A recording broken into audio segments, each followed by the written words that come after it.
Okay guys, this is about the 6th time I've tried to film this video. This isn't because it's hard to speak about, it's because this book is so good that it's hard to get everything in, and I really want to highlight all the features of the rule system and the book and how amazing it is. Honestly, I can't put into words how happy I am with it. This was bought for me by my girlfriend, thanks a lot Lauren. It's a game designed for the 28mm range that Bolt Action put out through Warlord games. Great sculpted miniatures, great prices, etc. This costs around the same as the Games Workshop Codex, and you do get 4 army lists in this book. There are going to be supplements later, I'll get into that later. Osprey Publishing, if you own any history books, you've probably got one by them.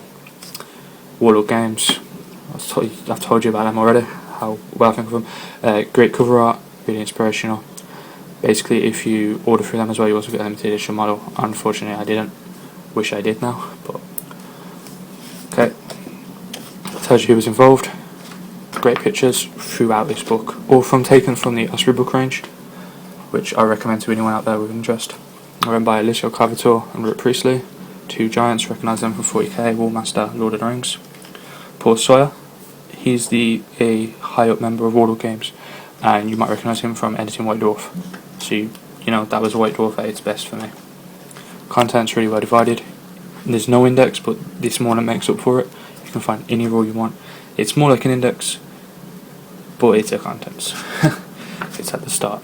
Introduction, get a nice little bit here from Rick Priestley, Aliso, telling you what he thought when he was going through the book, and that the fact that it's for fun and there have been sacrifices to historical accuracy in order to make it a balanced game that can be fun for both players. Basic supplies, tells you what you need: dice, tape measure, miniatures, usual stuff. Auxiliary products over here, such as order dice, pin markers. I'll get into them in a bit. It's easier when I'm explaining the rules to explain what they are. Conventions of war, make sure everyone's on the same page about line of sight, measuring, etc. No shenanigans going on.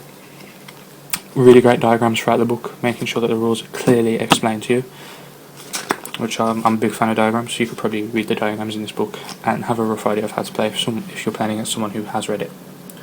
Okay, units, 3 basic types: infantry, vehicles and artillery.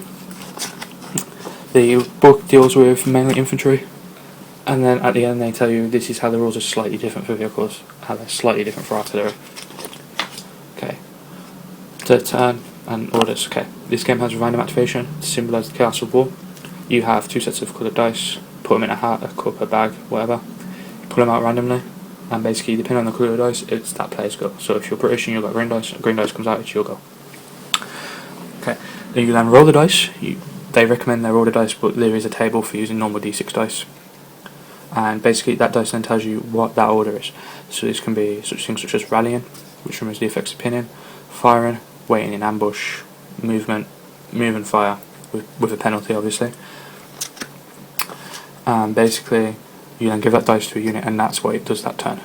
And until the next turn, it doesn't do anything else. So basically you've got to try and think ahead, but you can't rely on it being, oh, I get to move and shoot next turn, because you might not. Really unlucky if you didn't get to move or shoot once, but it can happen.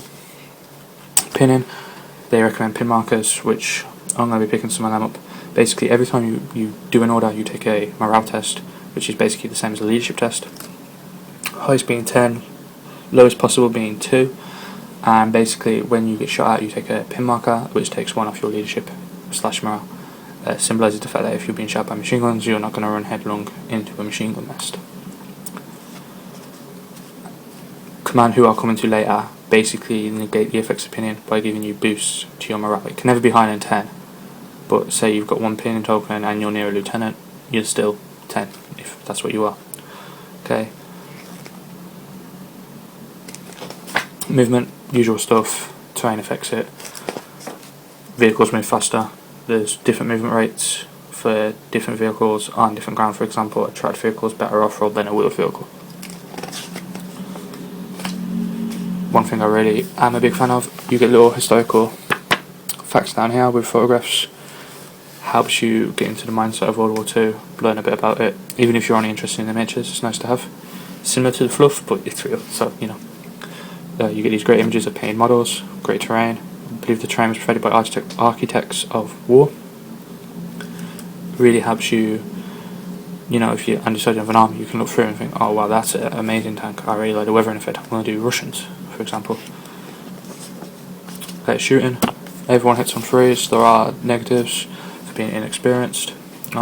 Basically, there's 3 ranks: inexperienced, regular, and veteran. Veterans are hard to hurt because they're better at taking cover.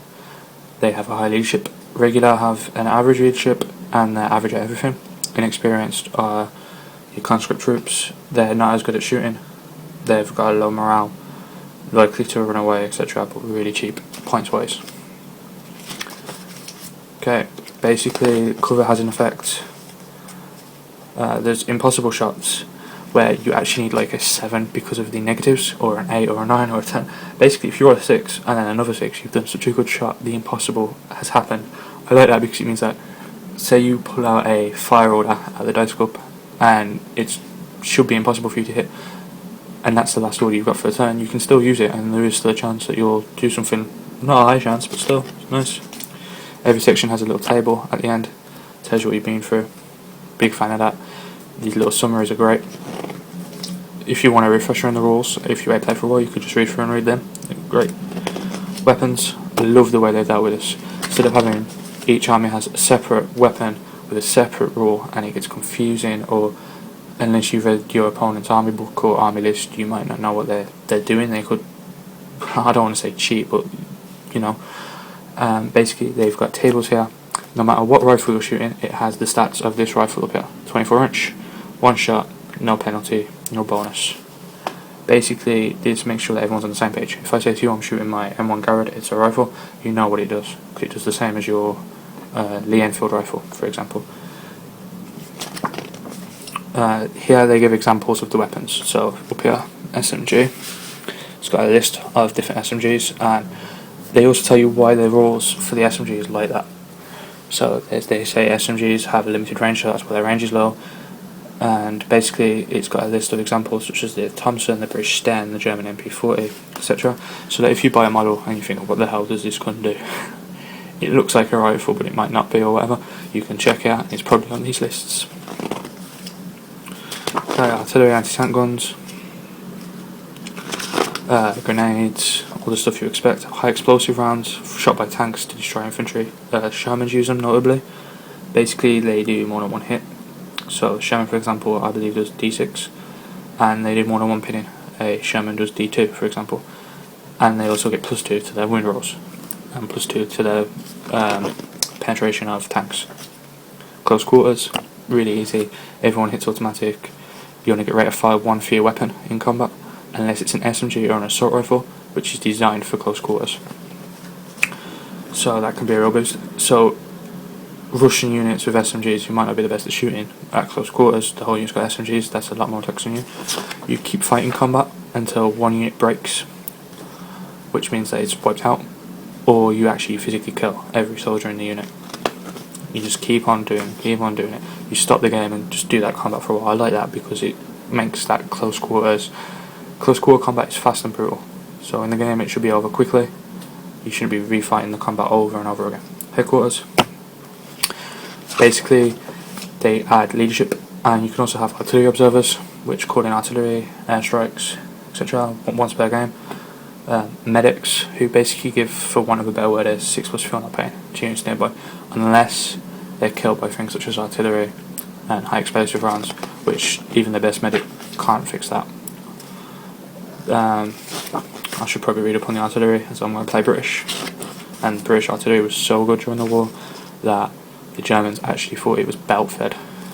Special rules, motorbikes, cavalry, tank hunters, snipers, green troops, hardened troops, etc. Fanatics. Artillery, not the most accurate, does loads of damage when it hits. It gets more accurate if the enemy unit doesn't move. Like that. Causes a lot of pain, which is realistic. Artillery might not have always killed dug-in infantry, but it will keep their heads down. Vehicles, 2 types, soft skin, hard skin. Soft skin can be killed by anyone. It's your cars, your jeeps, tractors.